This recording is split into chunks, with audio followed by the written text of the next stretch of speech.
Hey everybody, this is Dr. William Clark. I'm happy to be with you guys today, and today is our first blab.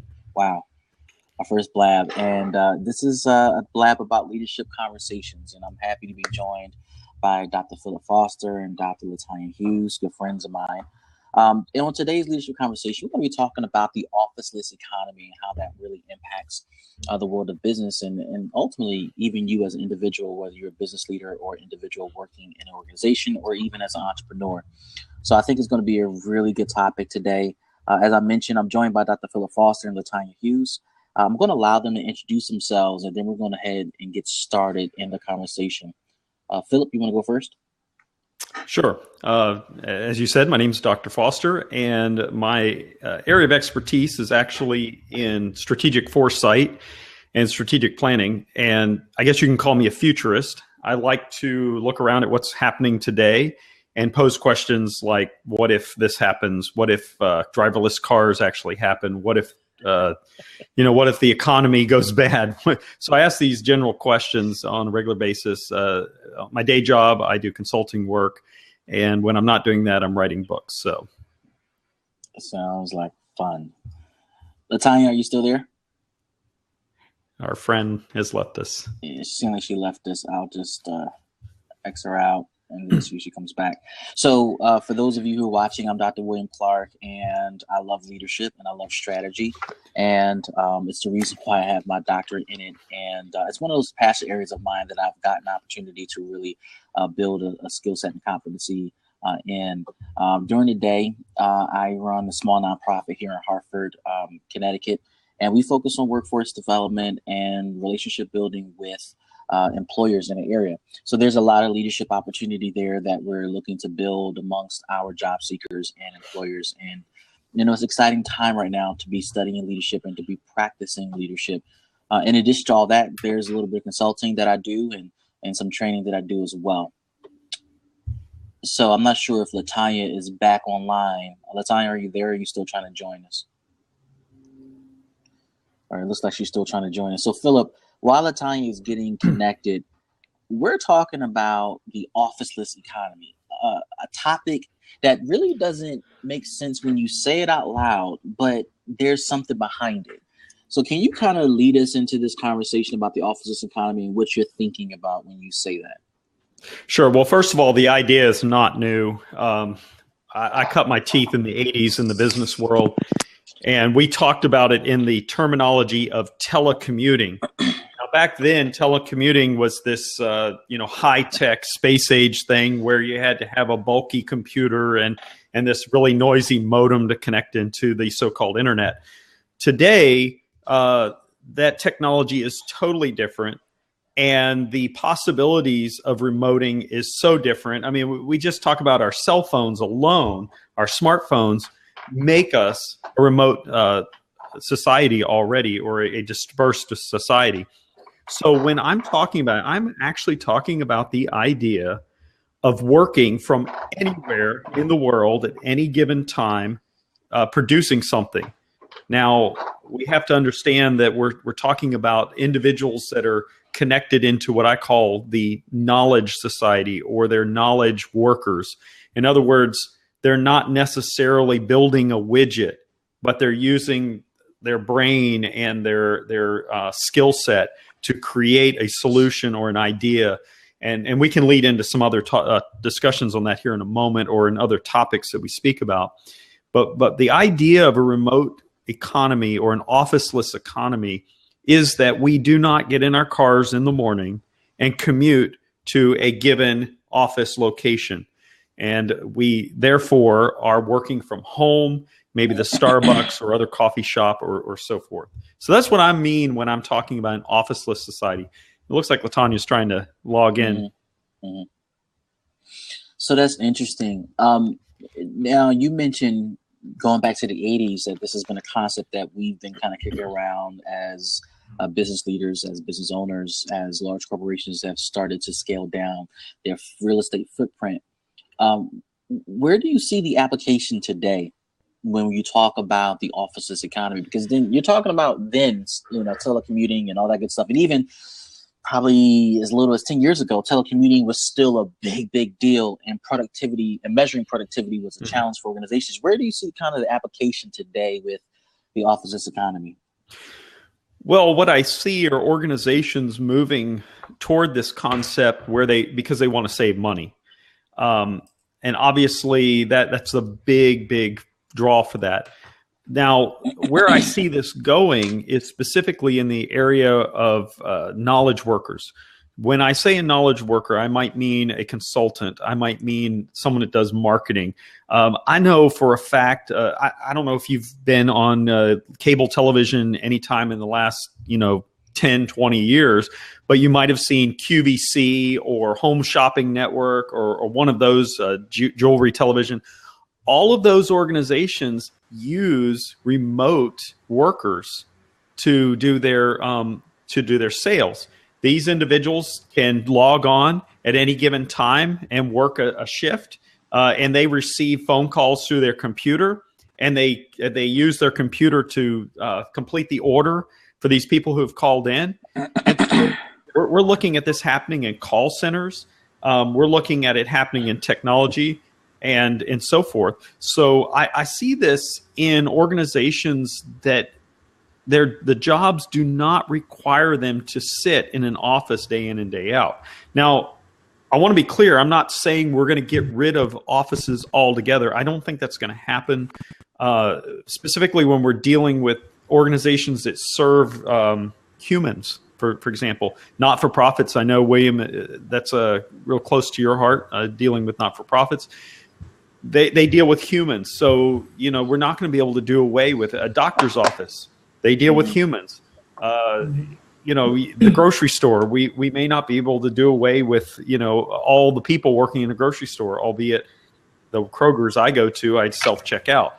But my point is that the organizations that are able to operate outside the confines of an office, those are the organizations that are going to benefit most from that.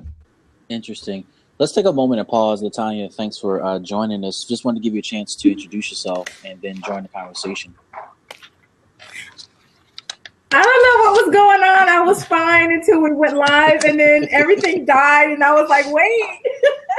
But good morning, everyone. I am Dr. Latanya Hughes. I'm a leadership specialist. I focus on transformation through transparency.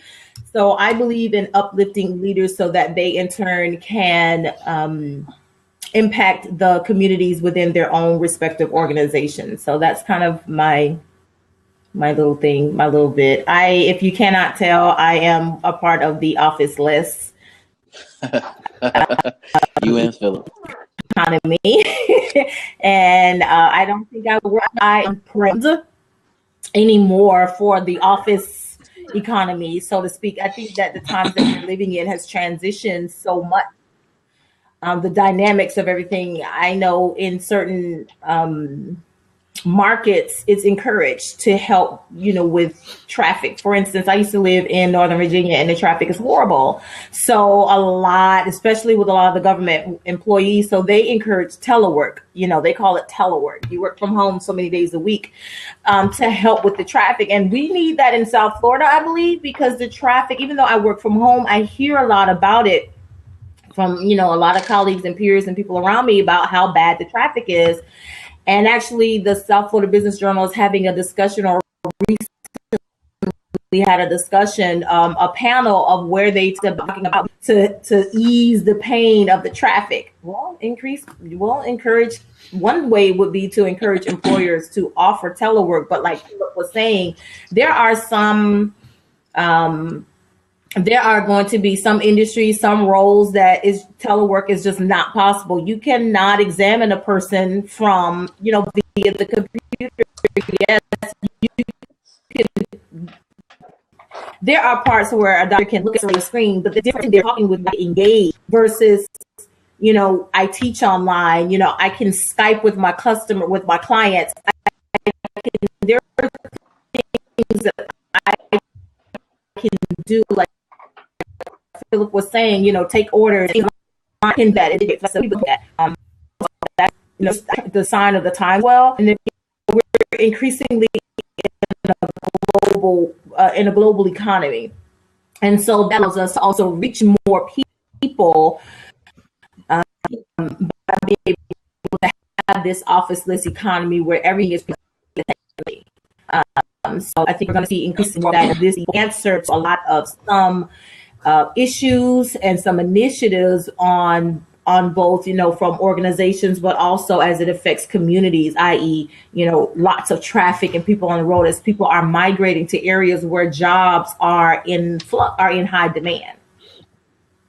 And that was interesting. Some of the things I took away from that, and as Philip mentioned, I have a specific interest and concern about nonprofit organizations. That's, what I do during the day, and from a consultant perspective, I target and work with nonprofit organizations. When you talk about saving money, Philip, I mean, that is something that kind of crosses the barrier for the for-profit organizations and nonprofit organizations, for entrepreneurs, for small business owners, for solopreneurs, whatever you want to call it. Saving money is kind of this unique, well, not a unique, but this overarching theme that makes sense for everybody. And I think even from a nonprofit perspective, because funds are kind of limited, depending on where your funding streams come from, saving money is of paramount importance.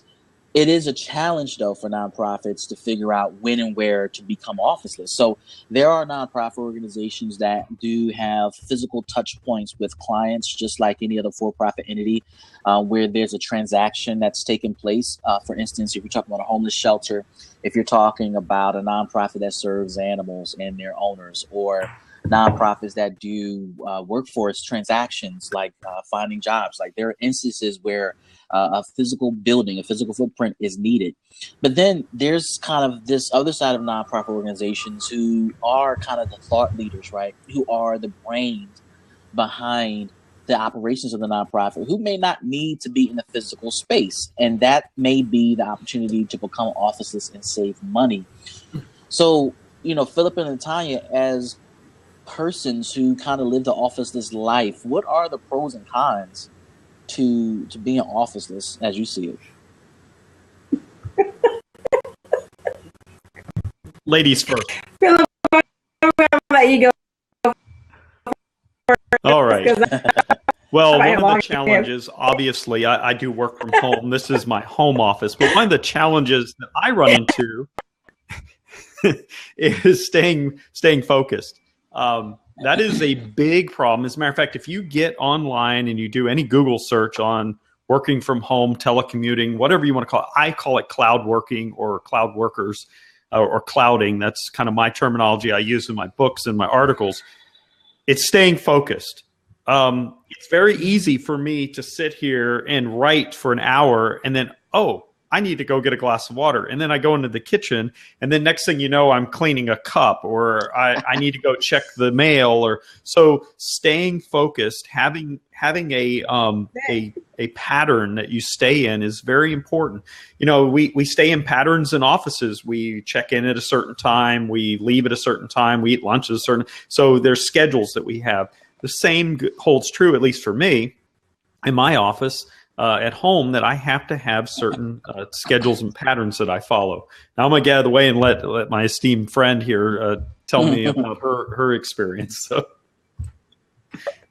Well, I'll say that is a huge con, because when you work from home, you see everything that you could possibly be doing other than working. Like it's very easy. Like I don't care if I'm in my office, if I'm in my living, I'm in my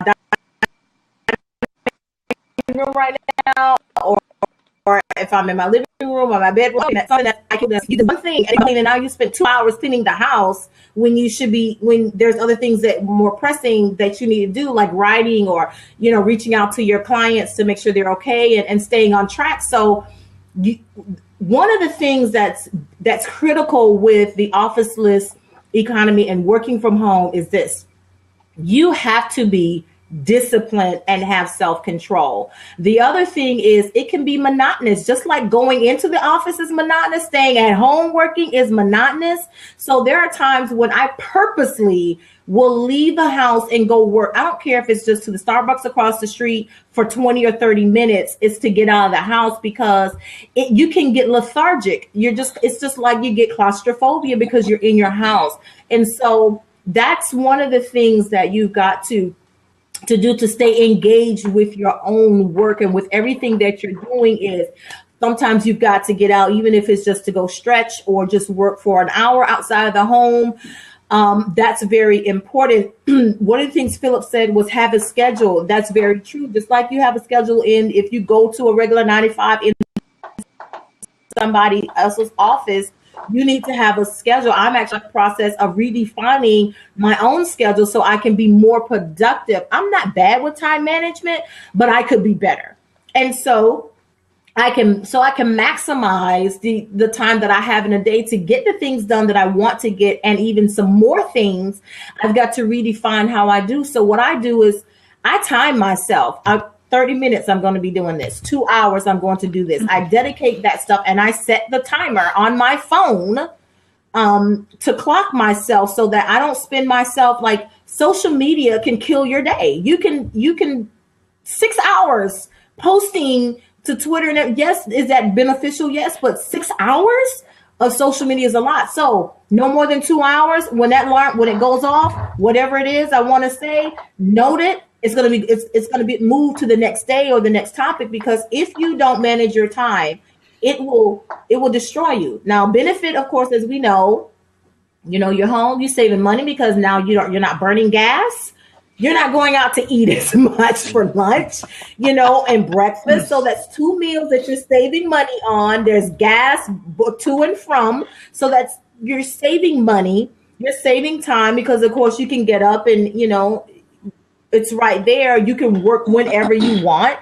That's also a con, because when you work from home, especially if it's your downtime when you want to relax with your family, the thoughts through your head of, oh my God, I got so much to do and I want to do this. And it's tempting to get away from that and go back to working. So that's kind of a downside to that as well, because you're constantly thinking about work, and it can destroy your work-life balance, because when work is at home, it's like, where's the work-life balance? Where's the separation? So you have to really be disciplined and have self-control to say, no, you know what? If 6 o'clock is my time where I'm shutting it down for the day, then 6 o'clock is my time to shut it down for the day, so that I have that. One of the things that I do when I'm coaching leaders that actually work from home is I tell them if they have a room in their house that's their home office, if there's a way to close the doors, that is another way to build a barrier between them and their work. And then one other point that to the social media side of the equation, I also turn off my email at given times of the day, especially if I'm writing and I need to get some work done. I turn off my email and my social media if I'm on a call like this or on Skype or Google Hangout and I'm working with a client, which is most of my work from remote areas. So, I think that we need to find ways to disengage at the right time, but also to turn off distractions as well. Now, I want to mention one other thing, and then I'll let you take this back, William.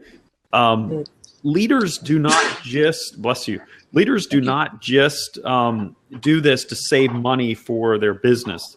They also do this because they need to engage their employees in a different situation. For example, we hear a lot of this discussion about building happiness. You can read about Zappos and all the things they do to create happiness in their organization. Many workers, particularly the millennials, and by the way, in the next 4 years, 75% of the workforce is going to be millennials. Many of these millennials like to work differently than, this old guy here who's a Gen Xer. They like to work from the coffee shop or the side of a mountain or going down the highway, with someone driving as they're in the Alps somewhere. They like to do that. So we have to engage our workers differently than we did, say, 20, 40 years ago. I'll be quiet now. No, you don't got to be quiet.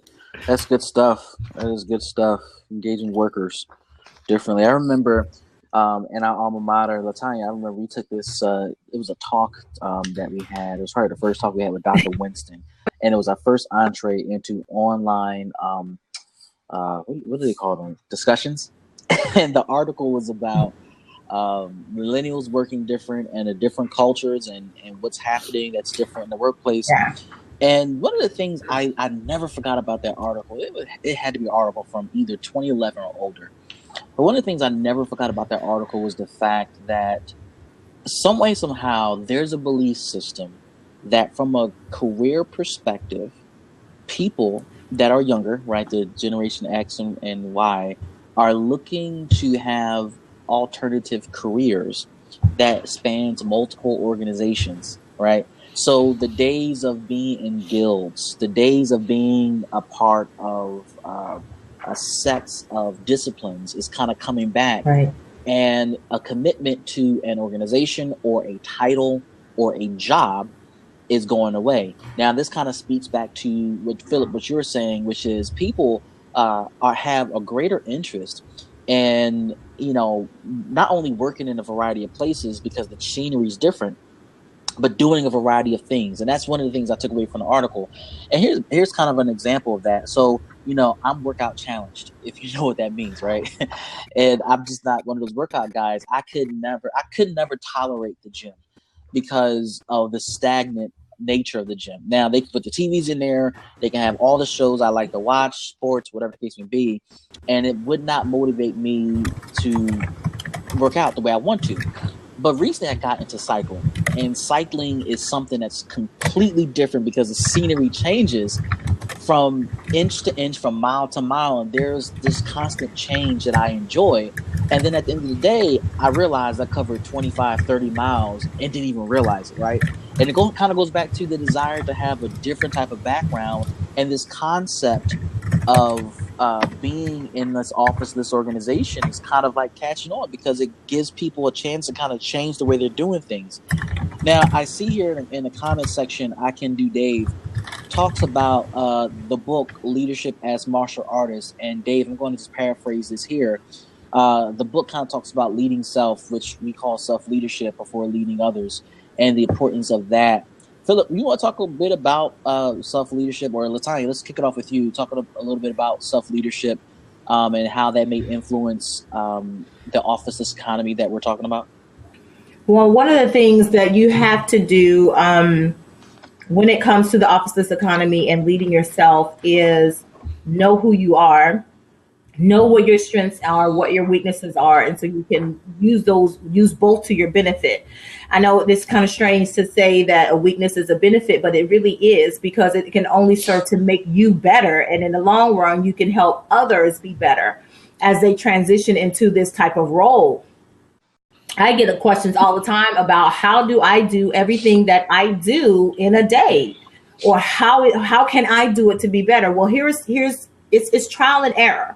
In the beginning, it's going to be trial and error because it's easy. It's like, oh, you can get up and I can work in my pajamas, and I can just get up when I want to, and oh Lord, it's 11 o'clock. I'm just now getting up, and so that's a weakness, just sleeping in and getting up when you want to. And so again, it comes down to self-control and self-discipline. One of the things that I learned when we were in the program, I did a study, and I'm met leaders, but he did an article on leadership checkup, a leadership checkup.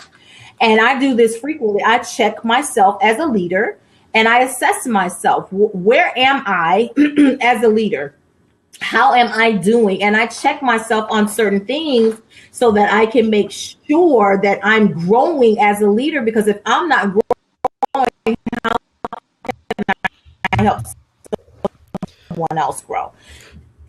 The same as you have to have that, here are my strengths, here are my weaknesses. I'm always going to play to my strengths, but how can I take my strengths in order to better these weaknesses, to turn those now into strengths? So now I'm doubling up on my strengths, and I can really maximize who I am in the workforce, because just because I work from home doesn't mean I'm not in the workforce. And so what I do is I'm learning about the two. And these weaknesses become a learning point because a lot of these weaknesses are some of the same that we find in the millennials and people coming through the workforce who want to work from home. And this is what the Googles of the world have done. They learned how people want to work in order to maximize it, to create a culture. So here's the other thing. When I'm at home, I create a culture because I'm an organization. What is the culture of my organization? What do I do eventually as I go and I end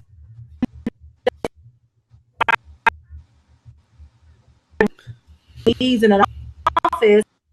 I want that same culture that's here, there, and you work for. So for me, I think this is one of the key things that leaders need to do is always do a self checkup. Know what your strengths and your weaknesses are, so you can play to them, so you can improve your own organization and some things, minimize yourself as a participant in the workforce as well as others. That's just kind of how I see that.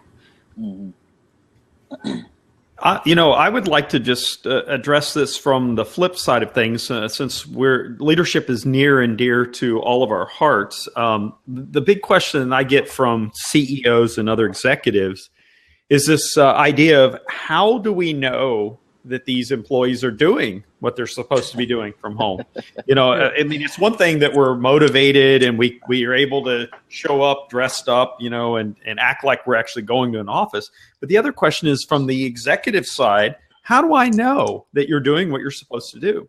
Well, what I have done is an exhaustive research in this subject, and I am writing a book on this subject right now as a shameless plug, if you will. But what I'm finding out is that there's some key areas. The very first one is we have to hire the right people. Onboarding is key. Yes. Now, part of that onboarding is understanding that culture that LaTanya was just talking about. Understand who we are and what we stand for. Mm-hmm. And so the culture is important in the onboarding process. We have to hire people we're going to trust. The thing that drives me crazy most is that we hire people and then we micromanage them. We get in their way all day long. It's like, you hired me as an expert. Come on, I have a PhD and you're hiring me to do this job, but you're going to sit on my shoulder all day and tell me what to do. Right. So we have to trust our employees that we're hiring. If we're not hiring the right people, we're not going to trust them. So whose fault is that? That's yours as the leader. All right. Then I'm sorry, I'm looking at my notes as I'm going on because I'm getting really excited about this. We have to empower our employees to do their job. That means we're not micromanaging. Right. We are macromanaging. We're saying, here's what you need to do, go do it. And then finally, we need to be able to communicate clearly what the expectations are. And communication happens on a regular basis. It could be a weekly check-in. It could be a daily check-in. It could be, hey, I'm sending out a video to everybody. Hey, I'm just thinking about you before I go get my Starbucks coffee, whatever. The fact of the matter is that we're continually communicating to those that are working with us. And if you notice what I just said, they're working with us, not for us, because it's a team. And that's part of the empowerment process, is you're part of a collective team. That is leadership, in my opinion. It's not dragging people along. It's saying, hey, let's go on this journey together. And they willingly want to go because they believe in what you're doing. They know you trust them, and they know they're going to be communicated to on a regular basis, and they're free because they're empowered. That is so important as a leader in this area. I think, let me just kind of backtrack for a minute because I love self-leadership, and Dave kind of started this conversation down this path. I love self-leadership. And Philip, I think, you hit on some key things when it comes to hiring people and selecting people. And the whole, a part of the conversation in terms of finding out what people are doing when they're home or not in the office, not only is it communication, not only is it hiring the right people, but also setting performance standards that can be measured and calculated and determined over a period of time. So at the end of the day, what we're actually saying is that the leader is responsible for setting the cultural tone for their team if they, in fact, are going to become officeless. Now, the flip side to that is if you are currently not officeless and you have a physical footprint and you're looking to become officeless, like some of the nonprofit clients that I work with, there are some steps you want to take. But one of the things I would probably put forward as a chief thing to do, as kind of Dave, hinted at in his comment, is teaching your folks how to be self-leaders before they go to the officeless space. And ultimately, if anybody who's watching that is wondering what is that, there are three components that Holton and Neck kind of put forward as self-leadership. It is having the right cognitive strategies. That means the person's mind is in the right place. They're thinking about the goals of the organization. They're thinking about their personal goals, and they're figuring out and thinking about ways to connect both their personal goals and the goals of the organization. Secondly, that person has behavioral strategies that allows their mental strategies to come to fruition. So whatever I think about, I actually do.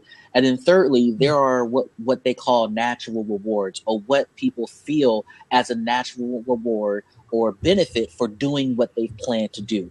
When people are taught to be self-leaders, there's no need to be a micromanager, as you talked about, Philip, because this person's already motivated by this mental concept that they've set up in their mind.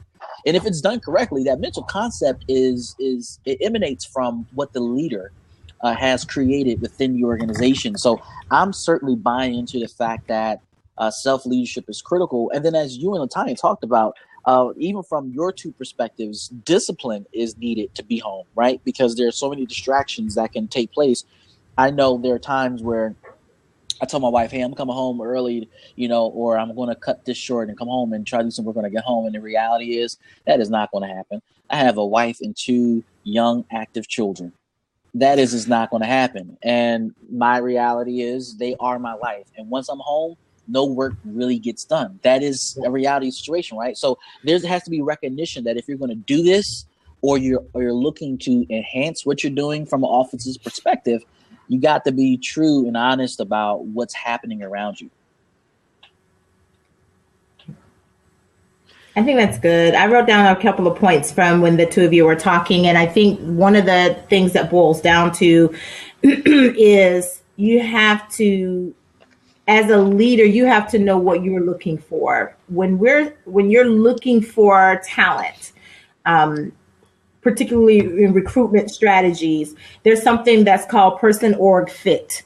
And what you're doing is when you're hiring and you're recruiting, you're looking for someone whose values align with your values as an organization. And so I think one of that we see in organizations, particularly what hotels do, which is heads in the bed. Sometimes heads in the bed is not a good strategy because you're just getting anything just for the money. But then heads in the beds could lead to trashed rooms, which means now you're spending more money on, you got to renovate, you got to fix this, you got to fix that. People might have bed bugs. There's a huge bed bug problem going on in upper New York, some high hotels, because they probably employ head in the bed strategy where they just want to fill the empty room versus just taking that loss. And now there's a greater loss of spending more money to fix a huge issue, because not cheap issue. So now you have lots of empty rooms over a long haul, which now not only are you not getting revenue, but you're spending money to fix that problem. And now you've got damage control to do with your reputation. It's the same principle when it comes to an organization. When we're hiring people, we don't want to just fill seats. Mm-hmm. We want to fill seats with people whose values align with the values of the company, who also understand the mission and the vision, the goals of the organization, who have the talent on top of it. So there's a lot that I think that's why we're seeing such a lengthy process in hiring now, because they're understanding the importance of making sure we're hiring the right people that, like Philip said, people we can trust to do the job.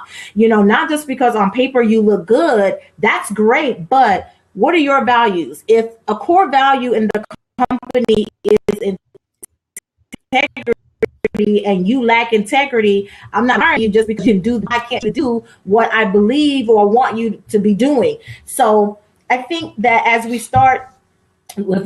look at self-leadership, and we're talking about self-leadership from the perspective of what Philip opened up, what I can do, Dave has talked about. What we're looking at overall is, in an organization reflects what? The leadership. And so if we're not right, we don't know what our expectations are, how can we then go about forward we can trust? As Philip was saying, then we don't know what we're looking for because we don't know what we're looking for or what we expect of ourselves. How can we then communicate that down into the organization? Philip? Yeah. So I was making some notes while you were talking about that. And there's two things that I think are important. The very first one, though, is this idea of first principles. One of the most famous individuals that I can point to about first principles would be Steve Jobs and Apple Computer. He had some very distinct first principles, and one of them was design is everything. Now, I'm paraphrasing. I'm sure he said it a little more eloquently than that. But the idea of having first principles to tie in your culture helps you in identifying the right people as you're onboarding, if you're interviewing. You're able to articulate what we stand for, what we're doing, and why we're doing it. The other side of it is how do we track these things and how do we measure performance along the way? This is an interesting discussion because I see a lot of organizations moving away from pay for performance and other performance measures, and really they're looking at, are you getting things done? And so I know that's a huge discussion we could have one day, but the basics of this is how do we track it? And that comes in this discussion of big data. And I will just make it very simple. A lot of organizations are moving toward something called a knowledge commons. And basically that is some place that they go to online where they have chats, where they're discussing milestones and where they are and what they're doing, your first principles, your core beliefs, your onboarding, all that is in this database, if you will, and it's all live. And you're able to see in real time a dashboard of what's going on in the organization, what's moving, what's happening. And how we engage in big data in the future as leaders is going to be key to our success as remote workers. That's good. I think we've lost William. He's trying to figure out what's going on with his screen, I believe. But Phil, I think that's great what you're talking about because it's funny because this week in my human resources class, we are actually talking about we're actually talking about what you were talking about, the principle of getting rid of pay for performance and some of the issues that we're seeing. What should this pay for performance present when it comes to employees and employee behavior? Because it can be good. I know when many years ago, back in the 90s, when hotels first started doing pay per room, we called it pay per room for housekeeping. It created healthy competition. Well, they wanted more stability in their pay, but then when they saw how much more they could get paid, now it's a healthier competition. I don't think that same concept can be applied to every industry because whatever to get paid, we see this. Is it me or am I hearing just going in? It was 1-2 teachers in Atlanta that got indicted last year because they were cheating the student test scores. They were taking the test for the students. And so I think that's why we're seeing a shift away from that. But again, that goes back to what we're talking about, self-leadership. Where were your values as a leader, as a teacher, to not fall into that trap just for the money? You see what I'm saying? And so I think that as we start seeing this transition into the self-leadership, and we start looking at self-leadership and we start seeing how it impacts and affects a lot of different things. Now we're looking at what leaders have, and I think it also goes back to what you pointed out earlier about how do I know you're doing what you're doing? In the case of these teachers, the school system believed they were doing what they were supposed to be doing until it was exposed that they really weren't. You know what I mean? And so I think that it boils down to you always need to have some type of checks and balance system, some type of accountability system in place, even if people are working from home, like we do in the office-less economy, or working from an executive office suite or wherever. We've got to still have some type of accountability measure in place, some type of checks and balance system in place. I think until we get William back, I don't think a lot of people are going to be able to hear because he's the leader. Well, I don't know where William went, but I know we're getting to the end of our time here.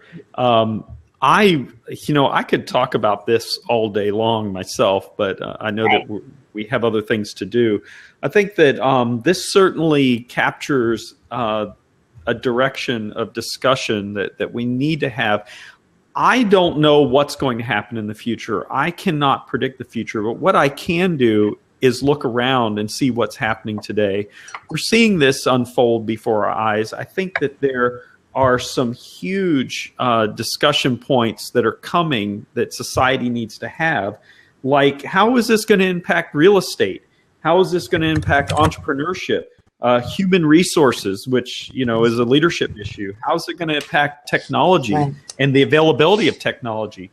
How's it going to impact cities, city centers? Where everything happens because the center of the city is the lifeblood, and there's businesses there. How is this going to affect those locations? Things like restaurants and services like cleaners. I dropped my jacket off in the morning to get it cleaned. Other places, haircuts, all of these things. How are they going to be impacted by an officeless economy? And I think that education is another impact point. And if we're not careful, this is going to have a huge impact on poverty, one way or the other. If we're able to educate and prepare and equip individuals with skills and technologies and have those technologies available to them, certainly poverty might be diminished. Or maybe if we're not paying attention to this, that poverty could increase. I don't know what's going to happen, but the point that I hope to make in this whole conversation is the question of what if. What if we go to an office society where 80% of our workers work from home or the coffee shop? How is that going to impact these things, little things that we're not even thinking about, like the nail tech that has her shop on the corner of 5th and 7th? What is going to happen there? And we need to have these conversations. So, Philip, let me jump in because I've heard most of the conversation. Hey, David. I've heard most of the conversation. They have a chance to contribute. The other thing I would probably jump in and say that part of the reason or apprehension that may exist for not moving forward may be guilt, especially in the nonprofit world where performance, quality, transparency is tied to one's physical footprint and their ability to prove that results are actually happening. So in the nonprofit world, getting over self-imposed guilt is a challenge. You mentioned, Philip, the small economic challenges, right? So the small businesses that are impacted. The other thing I would probably throw in there is how is travel affected?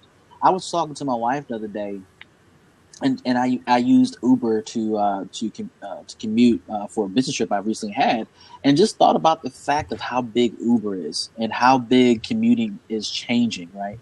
Today's time, there are a lot more people cycling to work, running to work, walking to work, and leaving their cars behind. So if we become officeless, how does that affect that even more? How does that affect car sales? How does that affect public transportation? How does that affect our environment where there's less carbon monoxide going in the air? The other thing I would say too is what's the impact on community, right? So instead of traveling 20 minutes away from the house where I might have dropped off my clothes or I might have gotten a latte from this particular coffee shop near the office, are we more inclined to see more community-based businesses? Because now that Philip and Latanya and David and William are working home or in a nearby office, do we see coffee shops in your local neighborhood sprout up and become more sustainable and more impactful? Do we see more community being the focus of what we're doing as opposed to traveling 20 miles out? Now we're traveling within a 2-mile radius. Does that affect the quality of life? So I would suggest that those are things that maybe have an impact on all this. And for small business owners who may be looking at this blab, that's something to consider, right? How many of the folks in the target area that you're looking to start a business are actually officeless, and they are okay with that, and they are intentionally officeless? And how does that impact your business directly? David, I see that you've joined the call. Did you want to share something? I think that the shift, I think back up.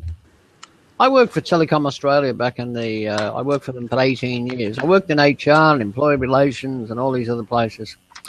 Technology had big promises, what it was going to do, get rid of the menial work of people, make it paperless offices, all sort of stuff. What it actually did was it cut the workforce in Telecom Australia from 104,000 to 26,000, which it is today. It also allowed them to have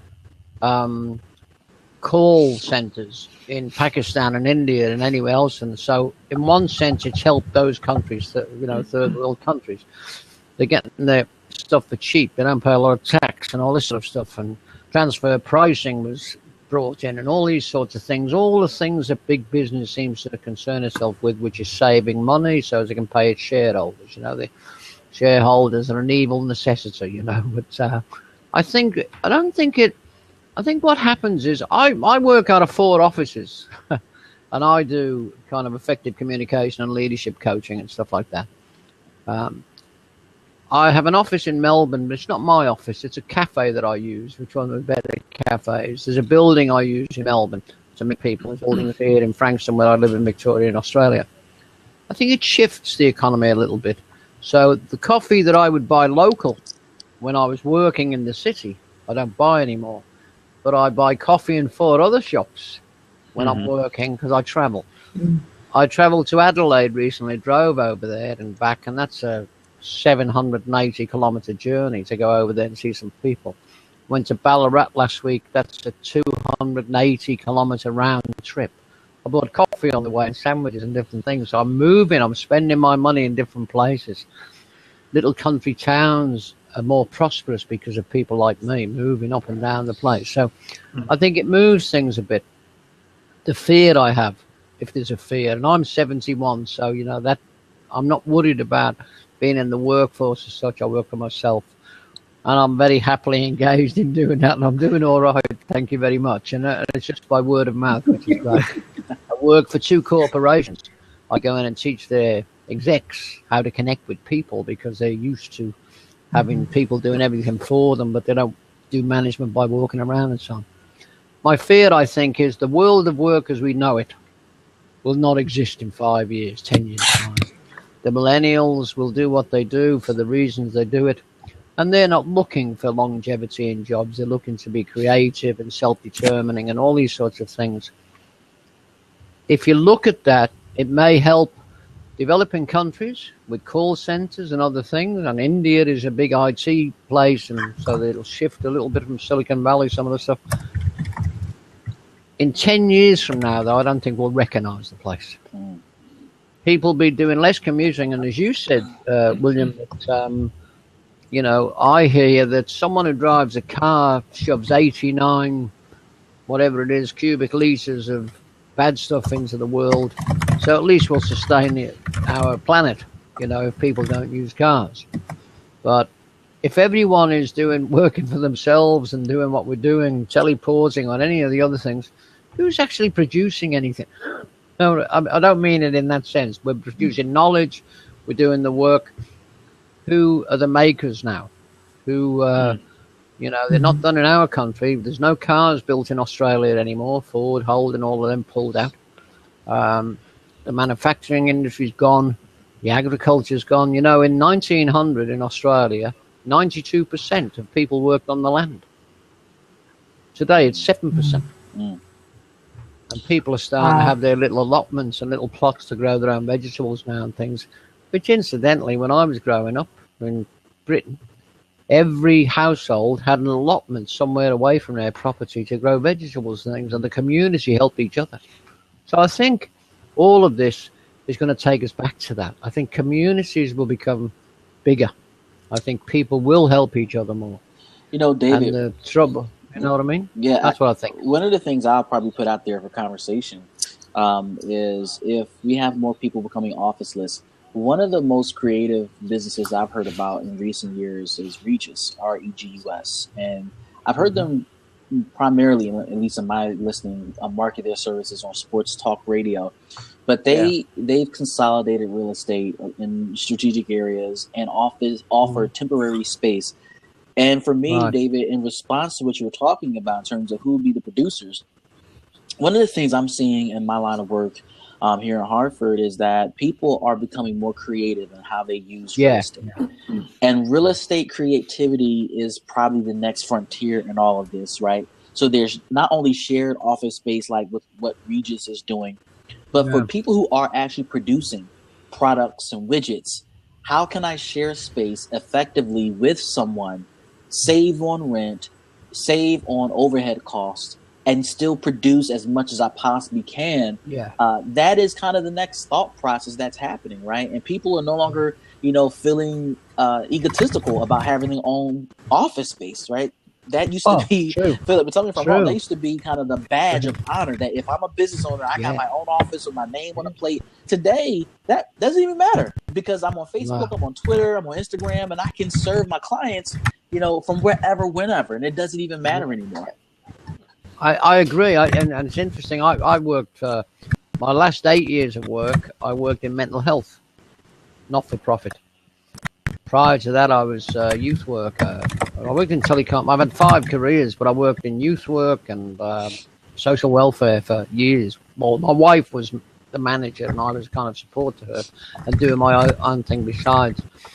And it's really interesting now that I also am a coordinator for a combined church breakfast that we give to homeless people very early in the mornings, and that has given me far more joy now than the stuff I used to do. Like when I worked, I was a manager in Telecom Australia for years, and I think as you get older, you get wiser, and I don't know what it is exactly, but I meet people now who give me far more joy than when I worked. And I was, well, you don't know, but I was the manager to 137 staff. And it was a high-pressure role at the time. Loved it at the time. But, I wish I had the life I had now back then. Because I'm much happier these days. Well, I wanted to... I lost my wife 6 months ago, so that side of me is very sad, and I'm keeping it inside. But truly, the life I lead now is the nicest life I've ever had. Well, David, you're an example of this remoteless, officeless economy that's coming, in the sense that we're sitting here having a conversation. The three of us are actually here in the United States, and you're on, another country, and I didn't catch which country it was. I apologize. I think that's Australia. Australia, possibly.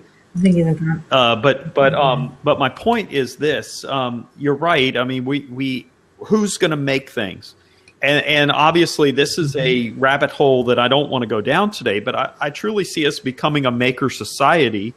3D printing and other things, more guild type businesses will spring up. Like the candlestick maker and the soap maker and the baker and all of that. So, I think that we're going to see, as William said earlier, everyone coming more into a community setting rather than it being spread out and we all commute to the city center. But I do see us as a maker society in one respect. And, as I lived out in farmlands not too long ago, I had 1,000 square foot plot of garden myself. It's a lot of work, but I worked from home, so I could take that time and go do that. So possibly we'll go back to that time where there was an allotment like they had in England, especially during World War II and the like, where we grow maybe some vegetables or something. I don't know. These are all great possibilities. And certainly I think that we'll see these things emerging in the next 5 to 10 years. There's something, and Mitar, if I'm saying it correctly, I'll get to you in a quick moment. Philip, and I think David was talking about this, there's something nostalgic. There's something that feels like home when you start to talk about building community, right? And saying that everything is becoming more localized, and I get to know my neighbors like I've never known them before. Because the way we're living now, we're so dispersed, even though we're so next to each other. And the opportunity to do that via an officeless community, for me, it seems like something that makes it seem like, I can make this my home. right? I can make this familiar space to me. So, Matar, am I saying that correctly? Yes. Okay. What would you like to share? I want to ask if there's a possibility to grow my food in like apartment. It's not a house, like it's like just an apartment. You know? Well, I am not an expert on horticulture by any stretch of the imagination, but I have seen different resources out there when I was researching for my own garden where they do sell and some people even make their own types of shelving and things that they use to put in their windows and hang off their balconies to grow food. So I would say yes, it's just a matter of doing a little bit of research. Alrighty, I think we got another call in here. I can do Dave. I know you've been kind of commenting back and forth, but jump in next time there's opportunity to jump in. So we got Spy Gadget Rentals. Hi, what would you like to share? Hey, how you doing? I think it's going to be an exciting time. And again, me coming from a background, I run a surveillance and security equipment company, and I'm the owner of the company, and I'm excited about the future. I think the maker issue is pretty much going to resolve itself. And you guys hit on a lot of very good points. When you take a look at the idea that, as I think Dr. Phillips talked about, 3D printing is going to allow a lot of us to take manufacturing into our own hands. And in other words, it's going to look like I'm a very big manufacturer. And centralization, even through there's a company called Shapeways. I think I was studying them and looking at their business model. As far as I can tell, it looks like we'll have centralized servers in the cloud, and I'll upload a job into these centralized servers, and they will do the printing and all of that, all the parts and accessories that I need, and then they'll ship the final products out to my customers. So it looks like the future is going to be very exciting, not only for makers, but the service industry as well. And I think corporate America is probably going to have a very difficult time distinguishing themselves as far as competition is concerned, because, we'll look like a very small company like myself, will look like a very large company. And once you assemble all the parts necessary, with all the partners for shipping and billing and all that, it'll look like a big company. So it'll probably be very, very difficult to distinguish, again, the small players from the larger players. And as far as the customers are concerned, it's gonna look the same, because believe it or not, I'm a very, very small company, but we've assembled all the necessary partners so that it looks like, ultimately to the customer, it looks like the same type of customer, the same type of situation as you would encounter if you went to IBM or someone else. And then the good news is, I can distinguish myself based upon value. I make absolutely sure that my customers talk to someone directly, and that means any time of day or night or whatever. Well, speaking to your point about that, I had said a couple of months ago that I look at things that are available in all communities, whether it be a grocery store or a pharmacy like a Walgreens or something like that. And I asked the question, what if they got on this maker 3D printing thing, much like we used to take our photos to the pharmacy for 1 hour printing? What if we just sent them an order through our computer, and they send us a text that says, hey, your order's ready, and we just drive down, like I'm a quarter of a mile away from the pharmacy, and I pick up my new pair of tennis shoes, or I pick up my new cell phone, or whatever it is that I've ordered that's been 3D printed, and they printed it there. So certainly these ideas of other people, the entrepreneurship side of this, where they get involved in this. And I know in Britain right now, they're pretty close to melding technologies together, plastics, if you will, and electronics. They're actually starting to experiment with that through 3D printing. So we're not that far away from these ideas. I was talking to someone the other day, and I said, what if you had a 3D scan of your foot, and you went to Zappos.com or Amazon.com and you uploaded the specifications for your foot, and then you pressed a button and paid for it, and then an hour later you have a new pair of shoes printed out on your printer sitting on your desk. The question then becomes, who owns that shoe? Do you own the shoe, or do you own the rights to wear the shoe now? So there's all these questions that are coming because of this remote officeless society and this technology that we're opening up. It's, some people say, well, it's a Pandora's box. I think it's awesome future that we're in. I'm really excited about it. But, we have these questions that are unanswered, and I'm not going to be able to answer all of them. That's why we're collectively here. So. Yeah, I think this is a cool conversation. I think even in the can I add something real fast before I forget? Yeah, go ahead. Yeah, sure. I think those are some very good points, and I think what's going to ultimately happen is we're going to have to reevaluate how we handle copyrights and trademarks, and because as we're learning with the millennials, they don't really care so much about paying attention to who owns intellectual property, and believe it or not, the world's moving so fast. I'm not quite sure it's going to mean anything at all, because if I can download information to my computer, that information allows me to pretty much do anything with it. So it's going to be difficult going forward, I think, to really use the same patent, trademark protection laws as we did in the past. So that's going to be an area where we're really going to have to rethink how we impose who owns the rights to do these things. I think, and this is the very good news and exciting part, I think, as well. We're going to become artisans. We're going to have personalized products, as you mentioned, that each of us are going to embrace. When I contact you for a product or a service, you're going to customize that product to such a large degree that that's going to distinguish ultimately who I do business with. How much can they customize my product offering? And I'll give you an example. Google is playing around with modular cell phones and technology. Basically, you guys, we are going to have cell phones with interchangeable and swappable parts, the battery compartment, the cameras on the phones, the microphones, telephoto lens. All these things are going to be components that ultimately will assemble on an as-needed basis. And I think our automobiles will go the same way. A lot of things that we use around our house, we'll make it, swap it out.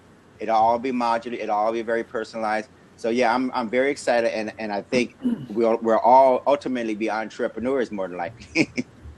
The cool thing, I think, even on the nonprofit side, and this is for the folks that are leading nonprofit organizations that serve or provide human services, this is where we need to be on the forefront of these conversations in business and technology, innovation, invention.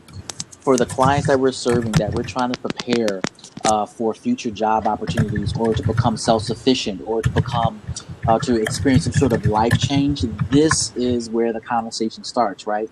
Because it is all about helping people figuring out how do they make that transition from being where they are now to where they can go, that can allow them to contribute to the economy that is emerging. Hey, David.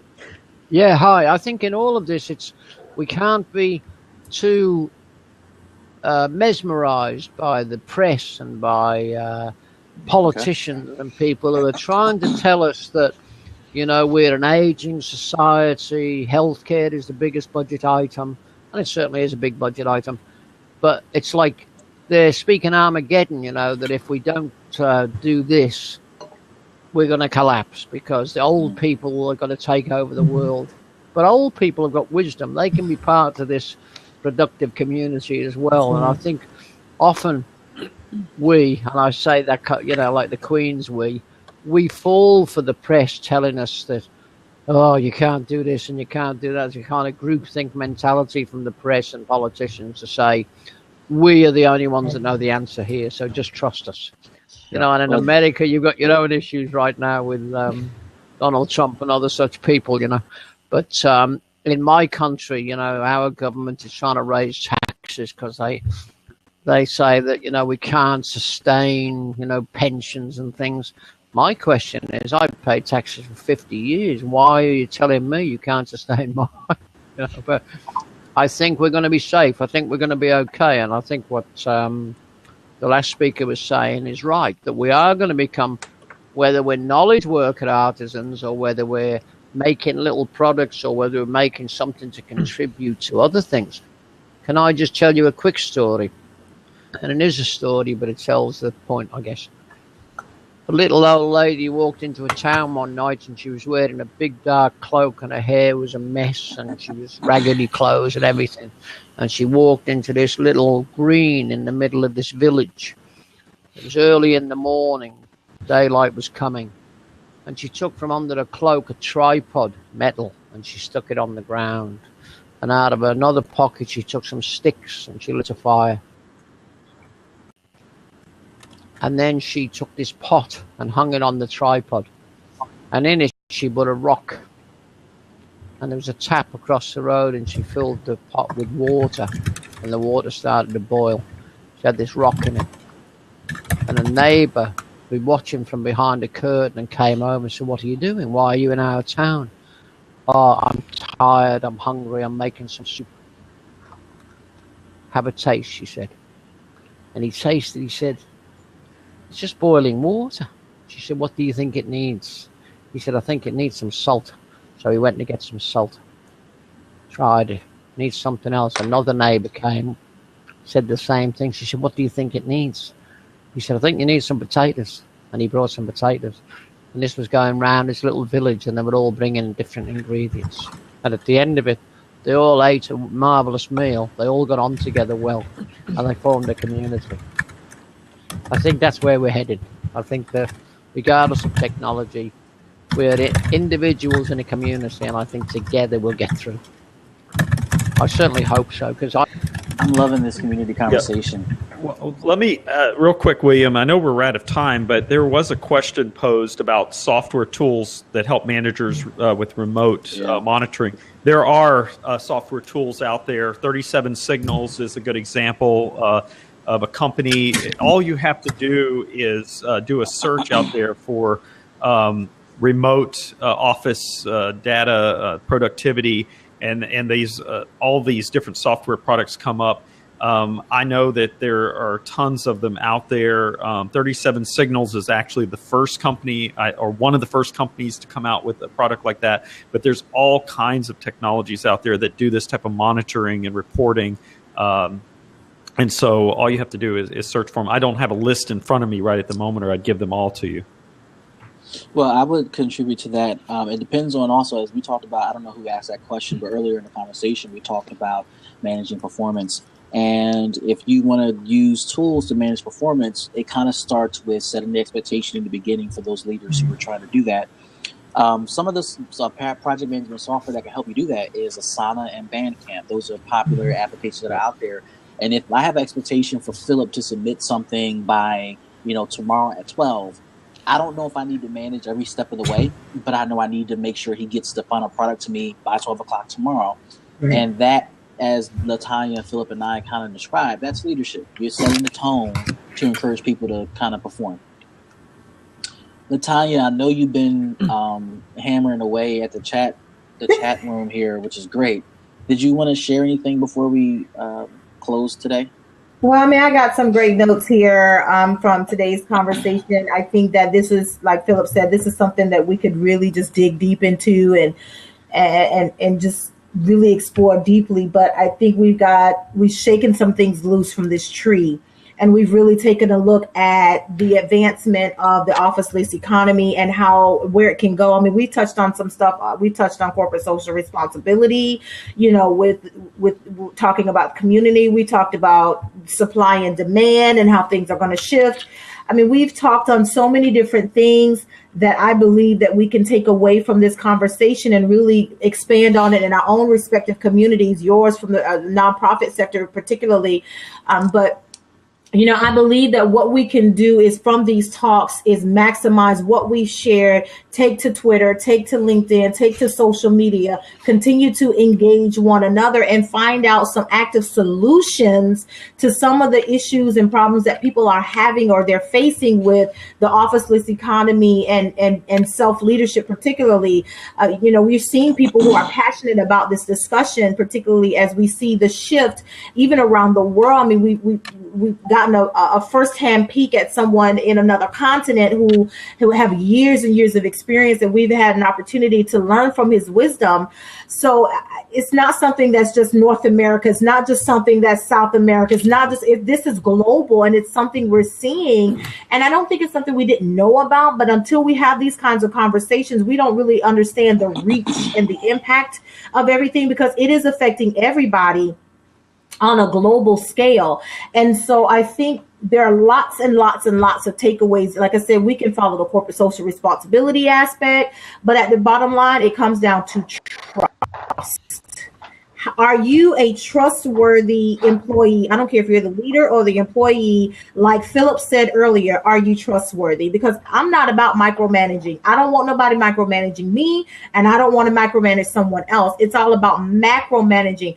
I want to be able to say, tell me what you want, and I'll do it. Macro-managing, I love and that. I think this is where we're moving towards.